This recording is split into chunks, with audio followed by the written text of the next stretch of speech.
Here's a question I received today. I thought I would share my answer with you in case it's useful and you happen to be a type 8 leader with a type 1 in your team.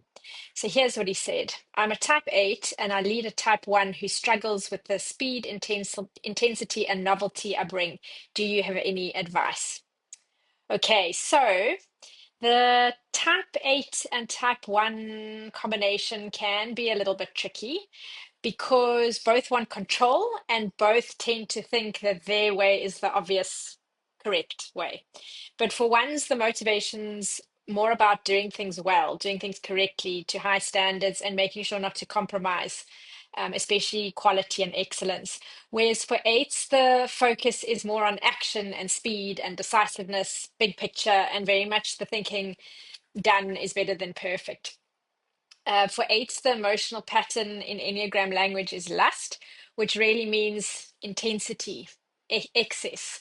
So the idea that more is more, it's big energy, and that can be overwhelming for others.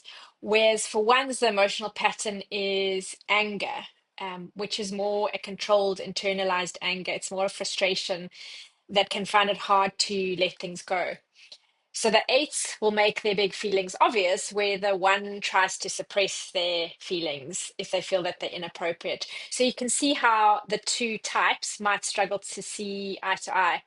And yet they can both learn from each other. So ones can learn to move forward without things being exactly right, to let things go and to not take it all on their shoulders. And eights can also learn to slow down and do things with more precision, more focus, and also to shift their energy to one that's a bit softer and a little bit more open. But when they work well together, you get a really beautiful blend of quality and decisiveness, excellence and action. Okay, so my advice for an Enneagram 8 leader working with a 1, I would say get out of their way and let them figure it out on their own. Let them find their own solutions. Learn to listen to their concerns and ideas without feeling like you have to solve everything on their behalf. Praise their desire for excellence, rather than see it as a flaw. And also at the same time, I'd encourage them to try things and to make mistakes.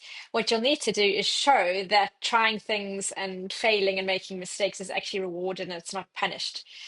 And remember that your solutions might feel obvious to you, but they can feel like micromanaging. And your communication style, because it's quite direct and to the point and matter of fact, it can feel like criticism to a type 1. So rather learn to ask insightful questions, so that you partner with them rather than direct them and tell them what to do. I also posted my top advice for Enneagram 8s in a video last week, so have a look at that as well.